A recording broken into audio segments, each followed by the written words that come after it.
हाँ, तो आज यहाँ पर जो चैप्टर चल रहा था इसके पहले वीडियो में, उस चैप्टर का नाम था एल्कोहल, फिनाल और ईथर। तो एल्कोहल बनाने की विधि भी हो गया था और एल्कोहल के रासायनिक गुण भी हो गए थे। अब हमको उसमें का दूसरा टॉपिक पढ़ना है ईथर। ईथर किसे कहते हैं? तो सबसे पहली बात जो होगा, ईथर का मतलब ये होगा कि ईथर का जो क्रियात्मक समूह होगा वो होगा ऑक्सीजन। इस प्रकार से ऑक्सीजन होगा और इसके दोनों तरफ एल्किल समूह लगे होंगे। ठीक है। ईथर का जो सामान्य क्रियात्मक समूह होगा, जो ईथर का क्रियात्मक समूह बीच में ऑक्सीजन होगा और उसके दोनों तरफ इधर और इधर, यानी कि जो ऑक्सीजन की दोनों बैलेंसी पूरी होगी वो किसी ना किसी एल्किल समूह के द्वारा क्या होगी? पूरी होगी। तो ईथर का जो सामान्य सूत्र होगा वो ROR ये बनेगा, या बन सकता है ROR डैश। मतलब यहाँ पर यह है कि अगर ऑक्सीजन से जुड़े हुए दोनों एल्किल समूह हमारे क्या है? समान है, यानी कि दोनों में कार्बन की संख्या क्या है? सेम है। तो इस ईथर को हम क्या कहेंगे? सरल ईथर। सरल ईथर, या इसको दूसरा नाम भी, इसको हम कहते हैं सममित ईथर। सरल ईथर या सममित ईथर। और अगर ऑक्सीजन से जुड़े हुए दोनों एल्किल ग्रुप अलग अलग हैं, यानी कि दोनों में कार्बन की संख्या असमान है, भिन्न भिन्न है, तो इस ईथर को हम क्या कहेंगे? मिश्रित ईथर। मिश्रित ईथर, या इसको हम कहेंगे असममित ईथर। असममित ईथर। ठीक है। तो ये दोनों हमारे ईथर के जो है ये सामान्य सूत्र है। एक हमारा बना ROR और एक हमारा बना ROR डैश। ROR का मतलब यह है कि ऑक्सीजन से जुड़े हुए दोनों एल्किल समूह हमारे क्या हैं? समान हैं। और ROR डैश का मतलब यह है कि ऑक्सीजन से जुड़े हुए दोनों एल्किल ग्रुप हमारे असमान हैं। जैसे एग्जाम्पल अगर लिखा जाए, यहाँ पर अगर हम मेथिल कर दें CH3 तो ये मेथिल हो गया, और यहाँ पर भी O हो गया, और यहाँ पर भी ये हो गया CH3। तो यहाँ भी मेथिल है, मतलब जो R यहाँ पर लगा है वही R यहाँ पर भी लगा है, यानी कि यहाँ भी कार्बन की संख्या 1 है और यहाँ पर भी कार्बन की संख्या कितनी है? 1 है। दोनों में कार्बन की संख्या क्या है? समान है। तो इस ईथर को हम बोलेंगे ये हमारा एक सरल ईथर है।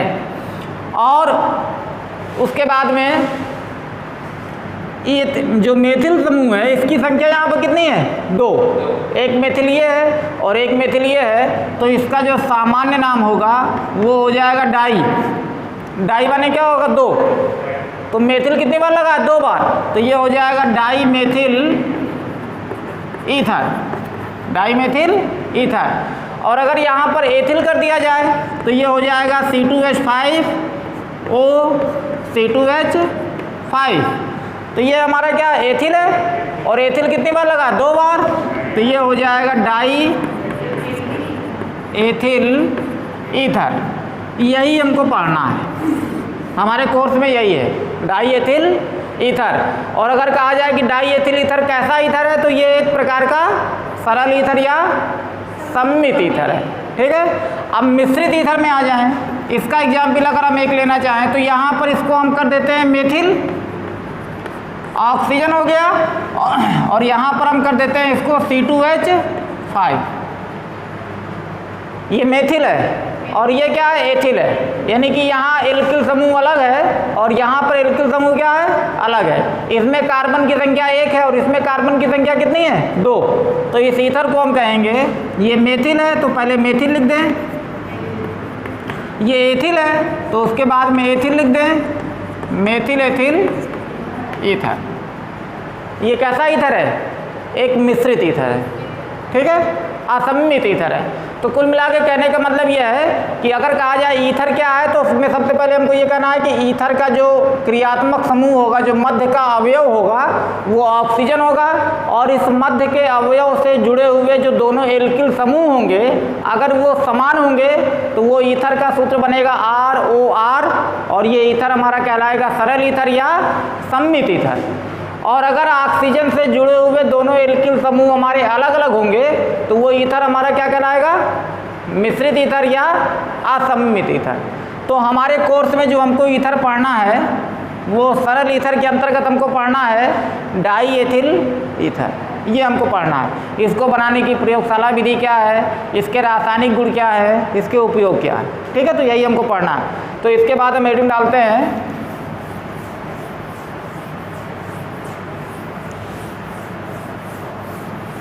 Die ethyl ether.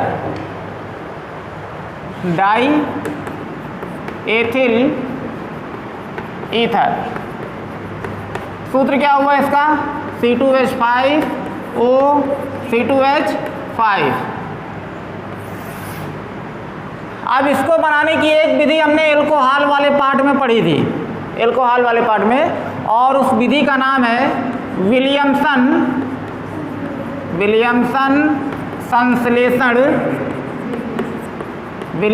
संश्लेषण विधि। बहुत इंपॉर्टेंट है, ये टिप्पणी में भी कई बार आया क्वेश्चन ये विलियमसन संश्लेषण विधि। इस विधि में क्या होगा? देखिए, इस विधि में हमको करना ही है, सबसे पहले हमको लेना है एल्कोहल लेना है। तो मोनोहाइड्रिक एल्कोहल लेना है। तो मोनोहाइड्रिक एल्कोहल का सूत्र क्या होगा? ROH। और इसकी अभिक्रिया कराना है किसके साथ में? सोडियम धातु के साथ में। सोडियम धातु के साथ अभिक्रिया हो गई। तो जब सोडियम धातु के साथ अभिक्रिया होगी तो यहाँ से ये हाइड्रोजन क्या हो जाएगी? मुक्त हो जाएगी। तो हाइड्रोजन मुक्त होगी तो हाइड्रोजन को कैसे लिखेंगे? H2। यहाँ पर H कितना है? 1। तो यहाँ पर हम क्या कर दें? 2 कर दें। तो यहाँ पर ये H2 मुक्त हो जाएगी। अब ये सोडियम जो है ये यहाँ से प्रतिस्थापित होकर के यहाँ हाइड्रोजन के स्थान पर आ जाएगा। तो यहाँ से हाइड्रोजन कितना निकला? 2। तो सोडियम भी कितना आएगा? 2। तो इसको भी कितना कर दें? 2। तो ये बन जाएगा RONA। और इसको बोलेंगे हम RO को क्या बोलेंगे?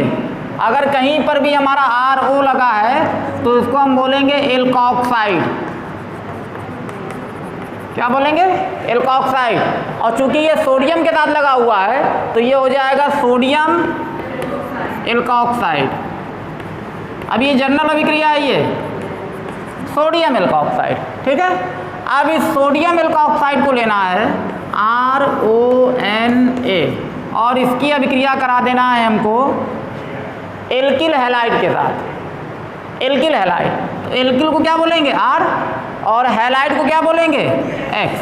एल्किल हैलाइड के साथ अभिक्रिया होगी तो यहाँ पर होगा क्या? ये सोडियम इसमें जुड़ जाएगा तो यहाँ से सोडियम हैलाइड बन जाएगा, ये निकल जाएगा ये, और ये R यहाँ पर जुड़ जाएगा तो ROR, ठीक है। ROR ईथर बन गया ना ये। अब जैसे हमको बनाना है डाई एथिल ईथर, इसी अभिक्रिया में बनाना है तो करेंगे क्या? यहाँ पर क्या लगा? एथिल। तो इसको भी हम क्या कर देंगे? एथिल कर देंगे।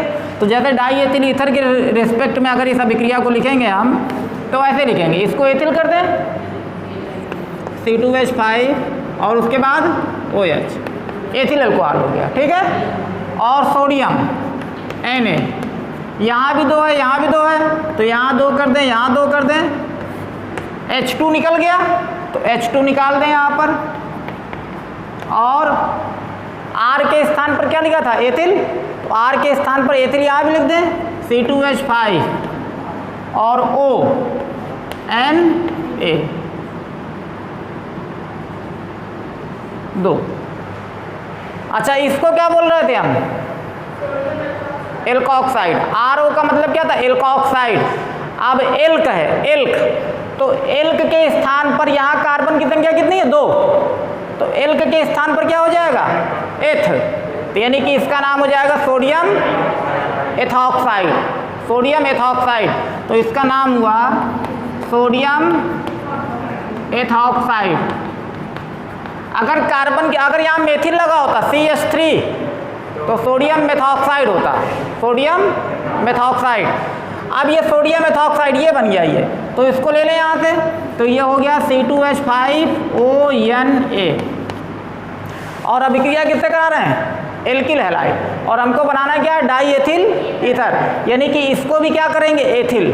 एथिल करेंगे तो इसको भी हम करते हैं C2H5 और हैलाइड का X का मतलब कुछ भी कर दें, क्लोरीन, ब्रोमीन या आयोडीन, ठीक है।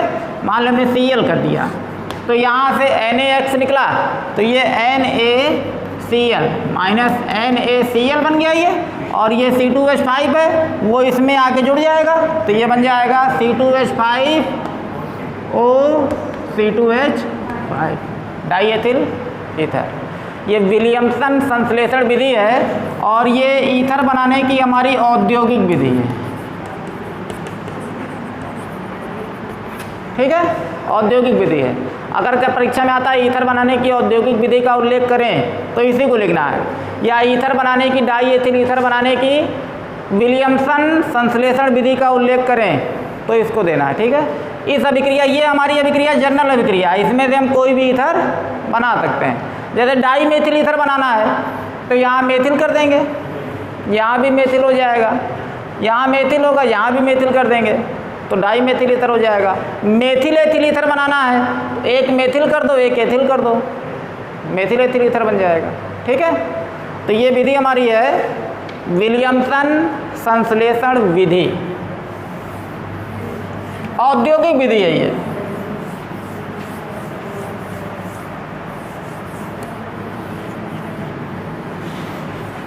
अब इसके बाद ईथर बनाने की, डाईएथिल ईथर बनाने की हमको पढ़ना क्या है, प्रयोगशाला विधि पढ़ना है। प्रयोगशाला विधि, प्रयोगशाला विधि में क्या होगा, प्रयोगशाला विधि में ये होगा एथिल अल्कोहल के आधिक्य को, मतलब इसकी मात्रा क्या होगी, अधिक होगी, तो एथिल अल्कोहल के आधिक्य को सल्फ्यूरिक अम्ल H2SO4 के साथ 140 डिग्री सेंटीग्रेड पर गर्म करके, प्रयोगशाला विधि है। प्रयोगशाला विधि का सिद्धांत ये है, हमको दो चीज़ें लेना है, एथिल अल्कोहल लेना है और सल्फ्यूरिक अम्ल लेना है। अच्छा, H2SO4 क्या करता है, H2SO4 का कार्य ये है, अगर ये कहीं पर भी अभिक्रिया करता है तो ये निर्जलीकारक का कार्य करता है, उसमें से जल को क्या करता है, निकाल लेता है। तो एथिल अल्कोहल का आधिक्य होना चाहिए और सल्फ्यूरिक अम्ल के साथ क्या करना है, गर्म करना है। कैसे गर्म होगा, तो एथिल अल्कोहल ले लिया हमने, सल्फ्यूरिक अम्ल H2SO4, या इसको अगर हम ऐसे लिख दें H2SO4 को ऐसे ले सकते हैं H और HSO4, हो गया ना, H2SO4, ये इसमें से H2O निकल जाएगा। गर्म कितने पर करना है, 140 डिग्री सेंटीग्रेड पर गर्म करेंगे तो ये बन जाएगा एथिल, ये क्या बनेगा, एथिल, एथिल बाई, कहीं पर एच लगेगा तो बाई है, एथिल बाई सल्फेट, या इसको बोल सकते हैं एथिल हाइड्रोजन सल्फेट, और साथ में ये क्या हो गया, जल निकल गया H2O। अब अधिकता किसकी है, एथिल अल्कोहल की, तो ये जो बना हमारा C2H5H, पहले इसको लिख देते हैं C2H5OH, इसकी अधिकता है और इसको गर्म करेंगे इसके साथ जो बन रहा है यहाँ पर C2H5HSO4, जब गर्म किया तो इस हाइड्रोजन को इसमें जोड़ दो, H2SO4 बन जाएगा। तो यहाँ पर क्या बचा, C2H5O, और यहाँ पर क्या बचा, C2H5, तो ये हो गया C2H5O C2H5 प्लस H2SO4, ठीक है।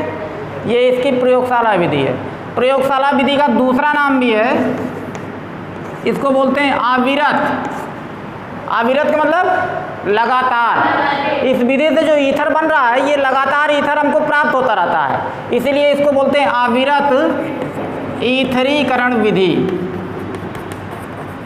ये इंपॉर्टेंट नाम है, इसको भी नोट कर लेना, अविरत ईथरीकरण विधि प्रयोगशाला विधि को ही हम कहते हैं, ठीक है।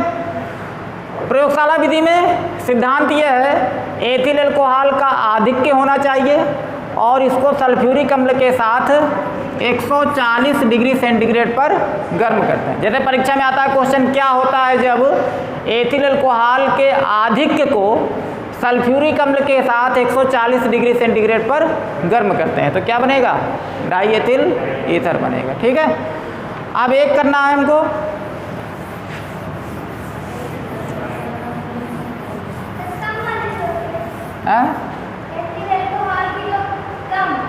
कम मात्रा लोगे तो तुम्हारा यहीं पर रुक जाएगी अभिक्रिया एथिल बाइसल्फेट तक, बस।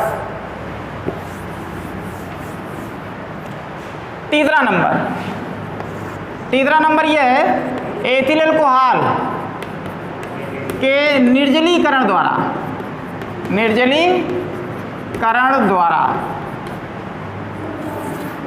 निर्जलीकरण जल निकलना है, तो एथिल अल्कोहल ले लें। एथिल अल्कोहल के कितने अणु लेना है? दो लेना है, तो यहाँ 2 लगा सकते हैं हम, लेकिन समझने के लिए यहाँ पर हम एक बार और लिख देते हैं C2H5OH। और निर्जलीकरण होगा किसके द्वारा? एल्यूमिना के द्वारा, Al2O3। ये चीज़ ध्यान रखना हमेशा, H2SO4 और एल्यूमिना ये दोनों बहुत अच्छे निर्जली कारक हैं। जब किसी कंपाउंड से क्रिया करते हैं तो उसमें से जल को क्या करते हैं? ये निकाल लेते हैं। तो एथिल अल्कोहल के कितने अणु हैं? 2।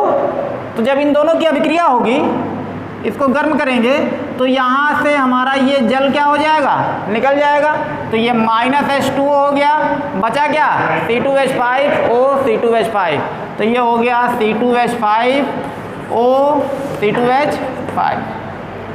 इसको 2 बार लिखने की बजाय हम यहाँ पर 2 का गुणा भी कर सकते हैं, ठीक है, तब भी यही होगा। तो एथिल अल्कोहल का ये क्या है? निर्जलीकरण है, और निर्जलीकरण किसके द्वारा हुआ? एल्यूमिना के द्वारा, ठीक है।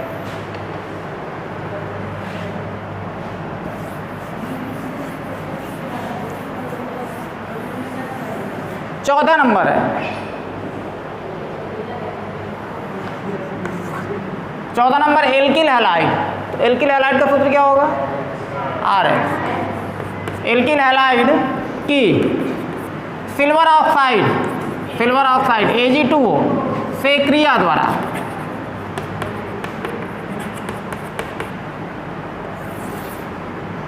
अब एल्किल हैलाइड है तो RX हो गया, और सिल्वर ऑक्साइड है Ag2O हो गया। अब ये सिल्वर को इसके साथ अभिक्रिया कराना है, तो Agx बनेगा, लेकिन सिल्वर कितना है? 2, तो x भी कितना होना चाहिए? 2, तो यहाँ पर 2 कर दें, और ये इस प्रकार से अभिक्रिया करा दें हम। सिल्वर हैलाइड बन गया, तो ये बन गया 2Agx, और यहाँ पर क्या बचा? R कितनी बार बचा? 2 बार, और O कितना बचा? 1, तो ये बन गया ROR। अब अगर डाई एथिल ईथर बनाना है तो इसको एथिल कर दो, इसको क्या करते हैं? हैलाइड कर दो, कोई भी, क्लोरीन, ब्रोमीन या आयोडीन। तो एथिल आयोडाइड हो गया और सिल्वर ऑक्साइड हो गया, तो यहाँ पर ईथर बन जाएगा। तो ये हमारा हो गया ईथर को बनाने की विधियाँ। अब हमको ईथर के रासायनिक गुण पढ़ना है, वो अगले वीडियो में पढ़ेंगे।